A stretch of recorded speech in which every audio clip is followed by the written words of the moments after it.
Mga ka-confess, naniniwala ba kayo na ang panahon ay marunong magpatawad pero hindi marunong makalimot? Minsan, akala natin ay sapat na ang 10 taon para ibaon ang isang damdamin, pero sa isang kislap lang ng mata at isang pamilyar na amoy, tila bumabalik tayo sa pagiging 17 taong gulang. Sa gabing ito, ating bubuksan ang isang kwentong puno ng nakalulunod na nostalgia at mga pusong pilit na nanahimik sa kabila ng magulong katotohanan. Handa na ba kayong harapin ang mga multo ng inyong nakaraan na pilit kumakatok sa kasalukuyan?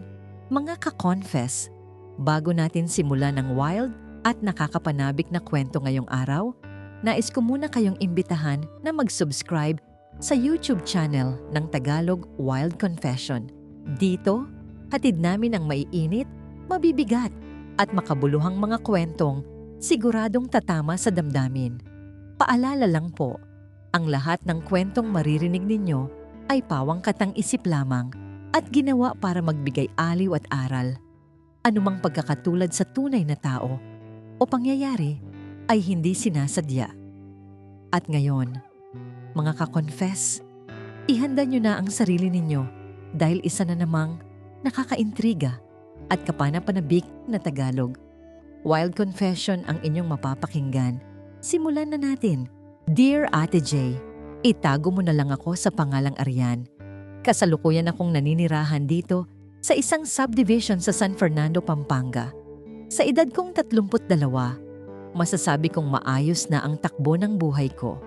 Mayroon akong matatag na trabaho bilang isang accountant at ang asawa ko namang si Eric ay isang engineer na laging abala sa mga proyekto sa labas ng probinsya. Wala pa kaming anak, kaya madalas ay kaming dalawa lang ang magkasama sa bahay. O kung minsan, ako lang mag-isa kapag may site visit siya. Isang hapon, habang nag-aayos ako ng mga gamit sa aming sala, biglang tumunog ang phone ko. Isang notification mula sa Facebook Messenger. Bihira na akong magbukas ng personal account ko dahil puro trabaho na ang inaatupag ko. Pero ang pangalan ng group chat na lumabas ay biglang nagpabilis ng tibok ng puso ko. Batch 2016, The Grand Reunion. Pag-click ko sa group chat, bumuhos ang mga mensahe, tawanan, asaran, at mga litratong luma na tila ba galing sa ibang panahon. At doon, nakita ko ang isang pangalan na matagal ko nang pilit na iniisip na hindi na nag-e-exist sa mundo ko. Si Delwin. Si Delwin ang lalaking naging sentro ng mundo ko noong high school. Hindi kami naging official sa mata ng marami, pero alam ng buong batch na kami ang laging magkasama. Siya ang unang nagparamdam sa akin kung paano ang mahalin ng tapat, at siya rin ang unang sumira sa puso ko nang kailanganin niyang lumuwas ng Maynila para mag-aral at tuluyan na kaming mawala ng komunikasyon. Arian, sasama ka ba? Tanong ni Sherry, ang dati kong best friend na hanggang ngayon ay nakakausap ko pa rin paminsan-minsan. Napahinto ako. Tumingin ako sa paligid ng aming bahay, sa mga wedding photos namin ni Eric na nakasabit sa dingding. Si Eric ay mabuting asawa, tahimik, masipag, at ramdam ko ang seguridad sa piling niya.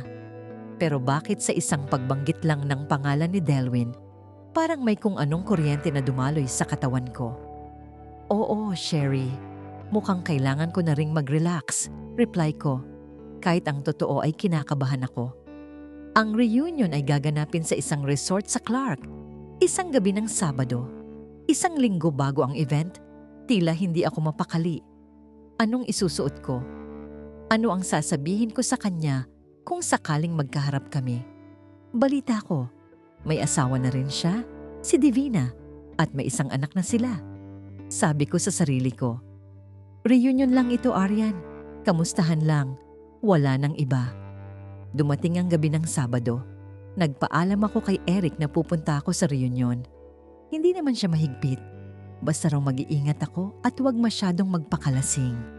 Habang nagmamaneho ako papuntang Clark, ang simoy ng hangin sa Pampanga ay tila nagdadala ng mga alaala ng mga nakaw na sandali namin ni Delwin sa likod ng eskwelahan noon. Pagbaba ko sa sasakyan, agad kong narinig ang malakas na tugtugan. Pagpasok sa function hall, nakita ko agad ang mga pamilyar na mukha. Ang dating mga payat, ngayon ay may mga dad bod na. Ang dating mga tahimik, ngayon ay mga boss na sa kani-kanilang kumpanya. Nagyakapan kami ni Cherry at Carlo, ang aming dating class president. "Arian, ang ganda mo pa rin, walang kupas." Asar ni Carlo habang nag-aabot ng wine. Tumawa lang ako, pero ang mga mata ko ay pasimpleng naglilibot sa loob ng silid. At sa isang sulok, malapit sa buffet table, nakita ko siya. Nakasuot siya ng simpleng polo shirt, may hawak na baso ng alak, at nakikipagtawanan sa ibang kaklase namin. Mas lumaki ang pangangatawan niya, mas naging seryoso ang hitsura, pero ang mga mata niya, iyon pa rin ang mga matang tumitingin sa akin na tila binabasa ang buong pagkatao ko. Naramdaman ni Delwin na may nakatingin sa kanya. Lumingon siya. Sa loob ng ilang segundo, tumigil ang mundo. Ang ingay ng paligid ay naglaho. 10 taon. 10 taon kaming nagpanggap na hindi kami magkakilala. Dahan-dahan siyang naglakad palapit sa akin. Bawat hakbang niya ay tila isang pintig ng puso ko na gustong kumawala. "Arian," bati niya. Ang boses niya, mas naging malalim, mas nakakaakit. "Delwin, long time no see." Sagot ko. Pilit na pinatatatag ang boses ko kahit nanginginig ang mga kamay ko sa ilalim ng mesa. "Kumusta ka na? Nabalitaan ko, accountant ka na pala rito sa Pampanga. Kasal na rin?" Tanong niya habang nakatingin sa suot kong singsing. Tumango ako. "Oo, kay Eric. Engineer siya. Ikaw, balita ko may pamilya ka na rin sa Maynila." Ngumiti siya ng tipid. Isang ngiti na may halong lungkot na tanging ako lang ang nakakaalam kung paano basahin. "Oo, si Divina. Pero minsan, kahit nasaan ka na, hindi mo pa rin maiwasang lumingon sa pinanggalingan mo." Habang lumalalim ang gabi at dumarami ang naiinom naming alak, ang mga formal na kamustahan ay napalitan ng mga kwentong puno ng sana at paano kung. Nagkakasayahan ang lahat, pero kaming dalawa, tila may sariling mundo sa gitna ng karamihan. Napagdesisyonan naming lumabas muna ng hall para makalanghap ng sariwang hangin sa garden ng resort. Ang malamig na hangin ng Pampanga ay sumasabay sa init ng alak na nananalaytay sa aming mga ugat. "Alam mo ba, Arian?" Panimula ni Delwin habang nakatingin sa mga bituin. "Noong umalis ako papuntang Maynila, dala-dala ko yung huling sulat mo. Hindi ko yun itinapon. Napakunot ang noo ko. Bakit? Akala ko nakalimutan mo na ako pagtapak mo sa syudad. Paano kita makakalimutan? Ikaw ang naging pamantayan ko sa lahat." Lumingon siya sa akin at sa pagkakataong ito, wala nang halong biro ang mga mata niya. "Kahit may asawa na ako, kahit maayos ang buhay ko, tuwing magsasara ako ng mga mata sa gabi, ikaw pa rin ang huling naiisip ko." Nararamdaman ko ang panganib. Alam kong mali ito. Alam kong may Eric ako na naghihintay sa bahay. Pero ang pusong 10 taon na nanahimik ay tila nag-aalab muli sa isang gabing hindi inaasahan. Sa gitna ng katahimikan ng garden, tila naging mitsa ang pag-amin ni Delwin para magbalik ang lahat ng sakit at saya na itinago ko sa loob ng 1 dekada. Napatingin ako sa kanya, pilit na hinahanap ang anumang bakas ng pagbibiro. Pero ang nakita ko lang ay ang lalaking minahal ko noon na ngayon ay mas lalong naging kaakit-akit sa paningin ko. "Delwin, bakit ngayon mo lang sinasabi yan?" Tanong ko. Ang boses ko ay halos pabulong na dahil sa bigat ng emosyon. 10 taon, Delwin. 10 taon akong naghintay ng paramdam mo noong mga unang buwan mo sa Maynila. Akala ko, kinalimutan mo na ako dahil mas marami ng magaganda at matatalino roon. Akala ko, basura lang sa'yo ang pinagsamahan natin sa Pampanga. Huminga siya ng malalim, hinawakan ang pasimano ng teres at tumingin sa malayo. Natakot ako, Arian. Natakot ako na baka hindi ko kayang ibigay sa'yo ang buhay na nararapat para sa'yo kung mananatili akong nakatali sa nakaraan. habang sinusubukan kong itaguyod ang sarili ko sa Maynila. Noong makilala ko si Divina, akala ko siya na ang sagot para tuluyan na kitang mabura. Pero nagkamali ako. Dahil kahit anong gawin kong pagmamahal sa kanya, laging may bahagi ng puso ko na ikaw lang ang nakakaalam kung paano buksan. Unti-unting lumapit si Delwin sa akin. Nararamdaman ko ang init ng kanyang katawan sa kabila ng malamig na simoy ng hangin sa Clark. Ang bawat sentimetro ng distansya sa pagitan namin ay tila napupuno ng mga alaala. Ang mga panahong naghahati tayo sa isang baso ng halo-halo sa palengke. Ang mga gabing magkatilibabad sa landline hanggang sa makatulog. At ang mga pangakong sabay nating bubuuin ang ating pangarap. Arian, tawag niya muli sa pangalan ko. Hinawakan niya ang aking kamay. Alam kong mali ito. Alam kong pareho na tayong may sinumpaan sa harap ng altar. Pero sa gabing ito, kahit ngayong gabi lang, maaari bang kalimutan muna natin ang mga singsing na suot natin? Maaari bang maging tayo lang ulit si Arian at Delwin na walang ibang iniisip kundi ang isa't isa? Hindi ako nakasagot agad. Ang utak ko ay sumisigaw na lumayo ako. Naisipin ko si Eric na isang tapat at mabuting asawa. Pero ang puso ko ay tila uhaw na uhaw sa atensyong tanging si Delwin lang ang nakakapagbigay. Sa bawat paghaplos ng hinlalaki niya sa likod ng aking palad, tila natutunaw ang lahat ng aking depensa.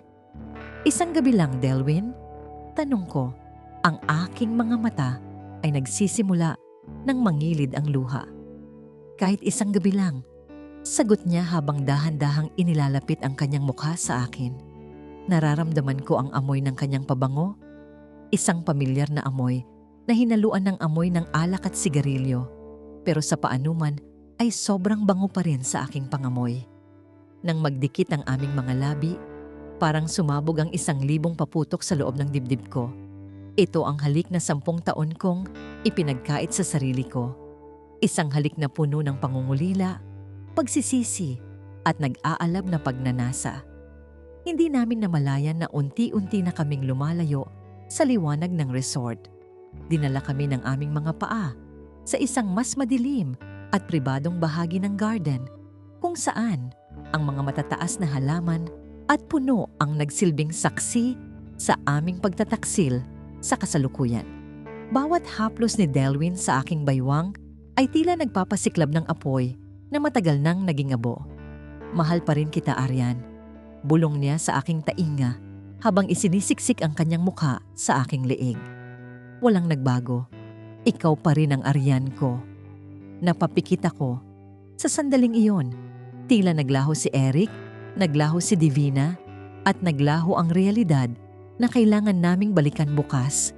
Ang tanging totoo lang ay ang init ng mga labi ni Delwin at ang mabilis na tibok ng aming mga puso na tila nagkakarera sa isa't isa. Pero sa gitna ng aming paglalambingan, biglang tumunog ang phone ko sa loob ng aking clutch bag.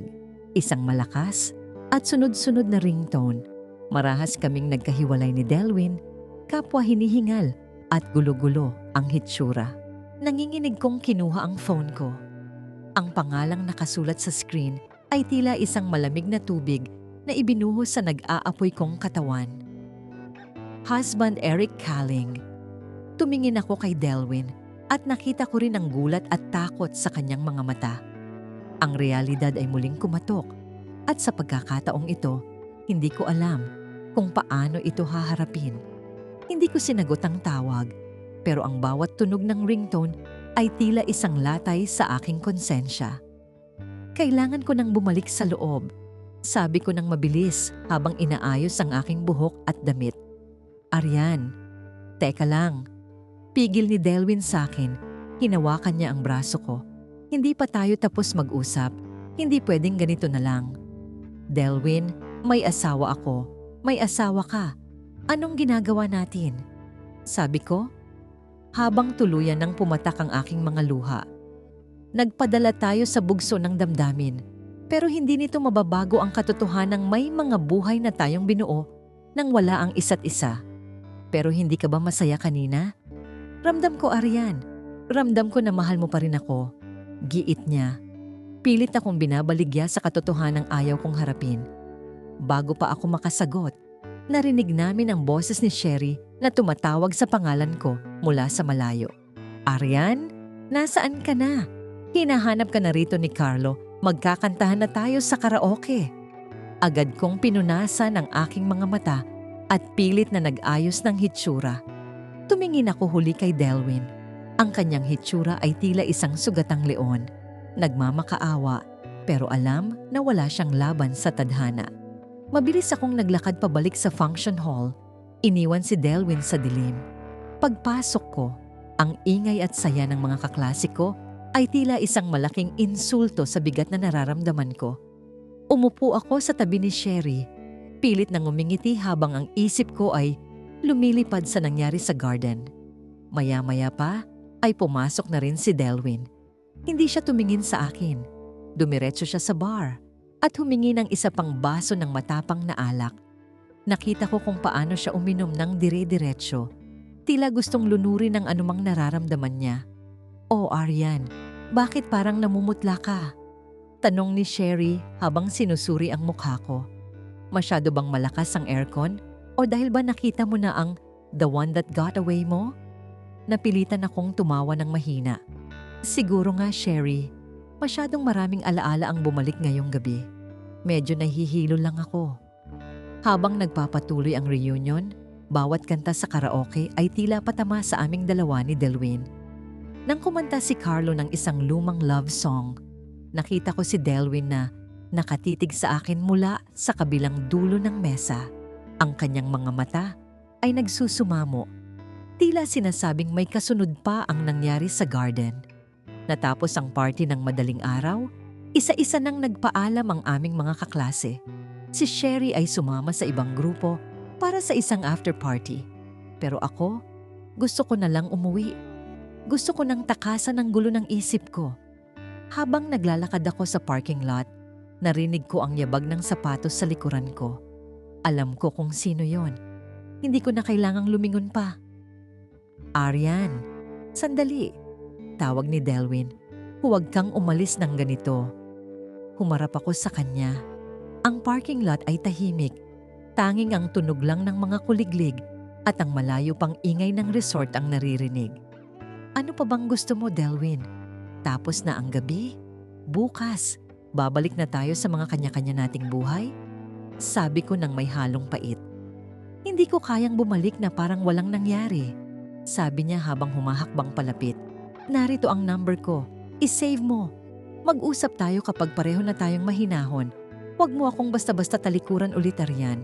Masakit na nung una, huwag mo nang ulitin." Iniabot niya sa akin ang isang maliit na papel. Kinuha ko ito.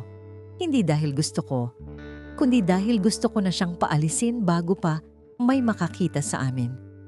Sumakay ako sa sasakyan ko at mabilis na pinaandar ang makina. Sa rearview mirror, nakita ko siyang nakatayo lang doon. Pinapanood ang paglayo ko. Habang nagmamaneho ako pabalik sa San Fernando, ang papel na nasa tabi ko ay tila nagbabaga. Ang isip ko ay naglalaban. Itapon ba ito sa bintana o itago sa pinakasekretong bahagi ng aking pitaka? Pagdating ko sa bahay, madilim ang buong paligid, maliban sa isang ilaw sa kusina. Pagpasok ko, nakita ko si Eric na nakatulog sa sofa. May hawak pang libro. Mukhang hinintay niya talaga ako kahit anong oras ako makauwi. Nilapitan ko siya at dahan-dahang hinaplos ang kanyang buhok. Isang mabuting tao si Eric. Hindi niya nararapat ang ginawa ko. Pero bakit sa bawat haplos ko sa kanya, ang pakiramdam ng mga kamay ni Delwyn ang naaalala ko? Dahan-dahang nagmulat ng mata si Eric. Ngumiti siya sa akin. Isang ngiting puno ng pagtitiwala at pagmamahal. "Oh, nandyan ka na pala, mahal. Kumusta ang reunion? Nag-enjoy ka ba?" Napaluunok ako. Ang mga salita ay tila bumabara sa aking lalamunan. "Oo, mahal. Masaya naman. Maraming kwentuhan, maraming balitaan. Mabuti naman," sabi niya habang tumatayo at niyayakap ako ng mahigpit. "Na-miss kita. Parang ang tagal mong nawala." Ibinubunghalit ko ang aking mukha sa kanyang dibdib. Hindi dahil sa pagmamahal, kundi dahil sa matinding hiya. Habang nakayakap sa kanya, ang isip ko ay nasa Clark pa rin, nasa madilim na garden, sa piling ng lalaking sumira at muling bumuhay sa aking mundo. Kinabukasan, naging matulungin ang sikat ng araw para itago ang mga bakas ng puyat at emosyon. Pero habang naghahanda ako ng almusal, hindi ko mapigilang sulyapan ang aking bag. Doon sa loob, nakatago ang papel na may numero ni Delwyn. 1 linggo ang lumipas na tila ako ay isang robot. Ginagawa ko ang lahat ng trabaho ko, nakikipag-usap kay Eric, pero ang puso ko ay malayo. Hanggang sa isang hapon, habang wala si Eric sa bahay, hindi ko na natiis. Kinuha ko ang papel at itiningala ang numero sa aking phone. Hindi ko pa balak tumawag. Gusto ko lang isave. Pero bago ko pa man masave ang pangalan niya, isang mensahe ang pumasok mula sa isang unknown number. Arian, hindi ako makatulog. Araw-araw kitang naiisip. Nandito ako ngayon sa San Fernando, malapit sa opisina mo. Pwede ba tayong mag-usap? Kahit sandali lang. Please. Nabitawan ko ang phone ko sa sofa. Narito siya. Narito si Delwyn sa teritoryo ko, sa lugar kung saan binuo namin ni Eric ang aming pangarap. Ang kaba sa dibdib ko ay tila isang tambol na mabilis ang pagpalo. Dapat ko ba siyang puntahan? O dapat ko na siyang tuluyang i-block at kalimutan? Pero ang paanan ko ay tila may sariling isip. Kinuha ko ang susi ng aking sasakyan at ang aking bag. Sandali lang ito, Arian. Para lang matapos na ang lahat. Bulong ko sa sarili ko habang lumalabas ng bahay. Pagdating ko sa isang maliit na coffee shop na malayo sa mata ng mga kakilala ko, nakita ko siya. Nakaupo sa dulo, nakasuot ng salamin at tila malalim ang iniisip. Nang makita niya ako, tumayo siya at sumilay ang isang relief na ngiti sa kanyang mga labi. Salamat sa pagpunta, sabi niya nang makaupo ako sa tapat niya. Anong ginagawa mo rito, Delwyn? Delikado ito. Paano kung may makakita sa atin? Direktang tanong ko. Wala akong pakialam, Arian. Noong gabing yon sa reunion, napatunayan ko na hindi ko kayang mabuhay nang alam kong malapit ka lang, pero hindi kita pwedeng mahawakan. Hindi masaya ang pagsasama namin ni Divina. Matagal na kaming parang magkasama lang sa bahay para sa bata. Pero ikaw, nung makita kita ulit, naramdaman ko na buhay pala ako.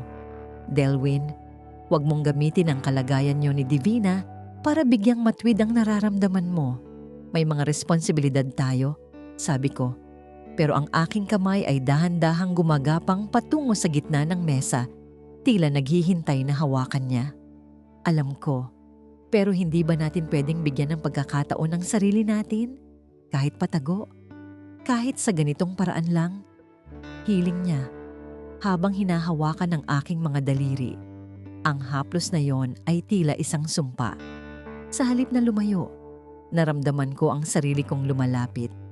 Ang bawat salita niya ay tila musika na matagal ko nang hindi naririnig. Nagtagal ang aming pag-uusap ng ilang oras hanggang sa ang kape ay lumamig na at ang araw ay nagsisimula ng lumubog. Arian, may kinuha akong unit dito sa Clark para sa mga business trips ko rito sa Pampanga. Sabi niya ng mahina, kung gusto mo, pwede tayong pumunta roon. Walang makakakita sa atin. Doon, tayo lang muli. Tumitig ako sa kanya. Alam ko ang ibig niyang sabihin. Ito na ang huling hakbang, patungo sa isang bangin na wala nang balikan. Kung sasama ako sa kanya, tuluyan ko nang tatalikuran ang pagiging tapat na asawa kay Eric. Pero ang pagnanasa na maramdaman muli ang init ni Delwyn ay mas malakas kaysa sa anumang moralidad na itinuro sa akin. Sige, sagot ko. Isang maikling salita na nagpabago sa lahat. Sumakay ako sa sasakyan ko at sinundan ang kanyang sasakyan patungo sa Clark. Ang bawat kanto na nilalampasan namin ay tila paglayo ko sa aking dating buhay. Pagdating namin sa condo unit, agad niya akong nyanig ng isang halik pagkasara pa lang ng pinto. Doon, sa loob ng 4 na sulok ng silid na yon, tila huminto ang oras.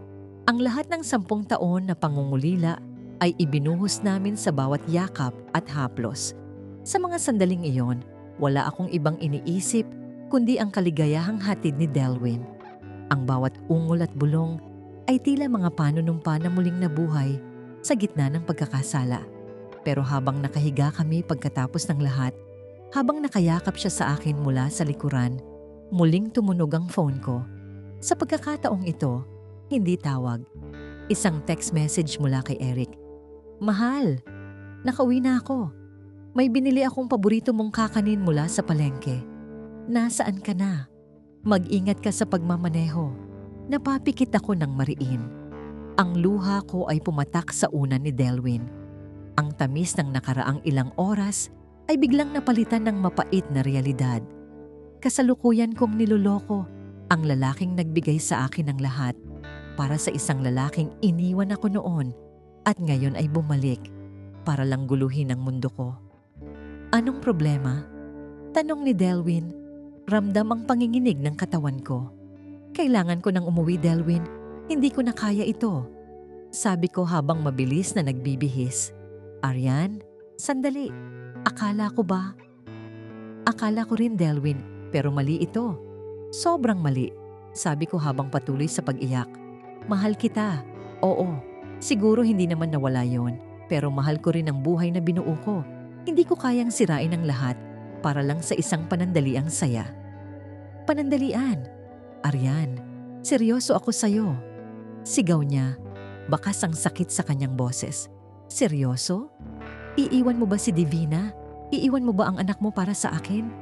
Kasi ako, hindi ko alam kung kaya kong iwan si Eric na walang ibang ginawa kundi mahalin ako ng tapat." Sagot ko habang humaharap sa kanya. Hindi siya nakasagot.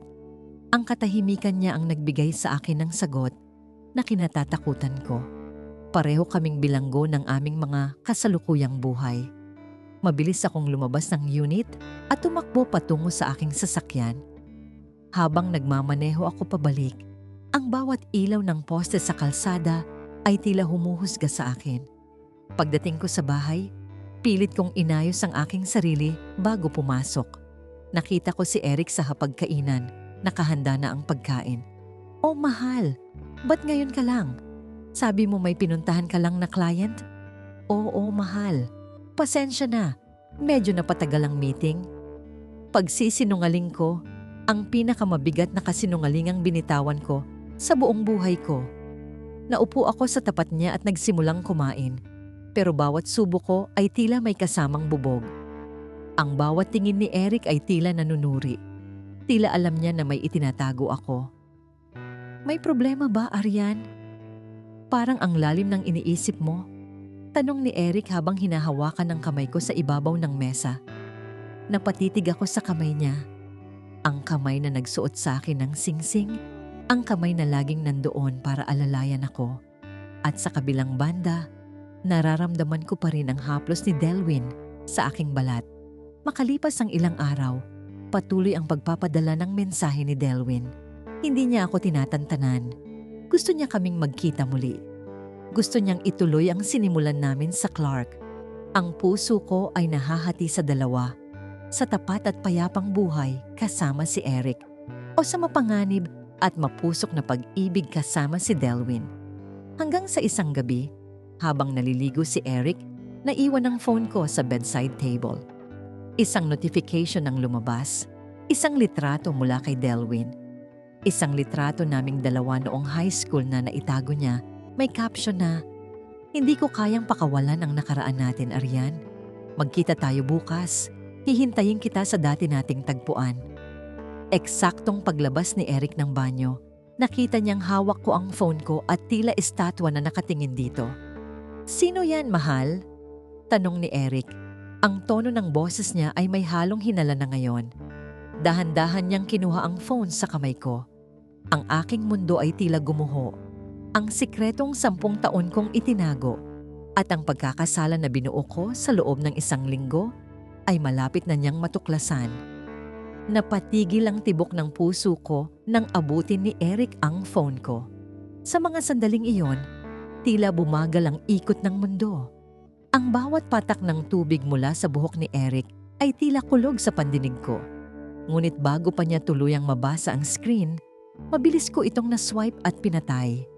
Wala itong mahal. May nangungulit lang na agent sa insurance. Kanina pa tawag ng tawag kaya medyo naiinis na ako. Pagsisinungaling ko habang pilit na pinapakalma ang nanginginig kong boses. Tiningnan ako ni Eric ng malalim. Tila sinusukat kung nagsasabi ako ng totoo. Sa huli, binitiwan niya ang phone ko at tumango. Pero ramdam ko ang lamig sa kanyang mga mata na hindi ko dati nararamdaman. Nang gabing iyon, hindi ako nakatulog. Habang mahimbing ang tulog ni Eric sa tabi ko, kinuha ko ang phone ko at binura ang lahat. Ang numero ni Delwyn, ang mga message, ang litrato, at ang bawat bakas ng aming pagkikita sa Clark. Doon ko napagtanto na ang nostalgia ay isang lason na dahan-dahang pumapatay sa kasalukuyan. Ang 10 taon na lumipas ay hindi na pwedeng balikan. At ang pag-ibig na binuo namin ni Eric ay hindi nararapat na isakripisyo para sa isang anino ng nakaraan. Kinabukasan, imbes na pumunta sa dati naming tagpuan ni Delwyn, pinili kong manatili sa bahay. Ipinagluto ko si Eric ng paborito niyang ulam at doon ko ibinuhos ang lahat ng atensyon ko. Nag-text si Delwyn ng paulit-ulit. Tinatanong kung nasaan na ako, ngunit hindi ko na siya nireplyan. Ang huling message na ipinadala ko sa kanya, bago ko siya tuluyang i-block ay, "Delwyn, tapos na tayo 10 taon na ang nakakalipas. Hayaan na nating manatiling alaala ang lahat. May mga pamilya tayong kailangang protektahan. Paalam." Masakit, oo. Parang muling biniyak ang puso ko sa pangalawang pagkakataon. Pero alam ko na ito ang tamang gawin. Ang reunion na yon ay nagsilbing aral sa akin na ang paglingon sa nakaraan ay ayos lang. Huwag mo lang hahayaang nakawin nito ang iyong kinabukasan. Hanggang ngayon, dala-dala ko pa rin ang sikretong yon. Isang sugat na tanging ako lang ang nakakaalam. Habang pilit kong ibinabalik ang tiwala at init sa aming pagsasama ni Eric dito sa Pampanga. At iyan ang kwento ni Arian. Mga ka-confess, at diyan na nagtatapos ang ating kwento para sa araw na ito. Maraming salamat sa inyong walang sawang pakikinig at sa pagbabahagi ng inyong oras sa isa na namang madamdaming paglalakbay sa mundo ng pag-ibig at pagsisisi. Tandaan natin na ang bawat desisyon natin ay may kaakibat na pananagutan at ang tunay na katapatan ay nasusubok hindi sa oras ng ginhawa kundi sa gitna ng tukso. Muli, maraming salamat sa inyong suporta. Huwag ninyong kalimutang i-click ang subscribe button at pindutin ang notification bell dito sa ating YouTube channel na Tagalog Wild Confession. I-follow nyo na rin ang aming Facebook page na Tagalog Wild Confession para laging updated sa mga pinakabago at pinaka-intriganteng kwentong raramdam sa inyong mga puso. Hanggang sa susunod nating kwentong Tagalog Wild Confession, laging tandaan, ang bawat confession ay may aral na hatid. Ingat kayo, mga ka-confess!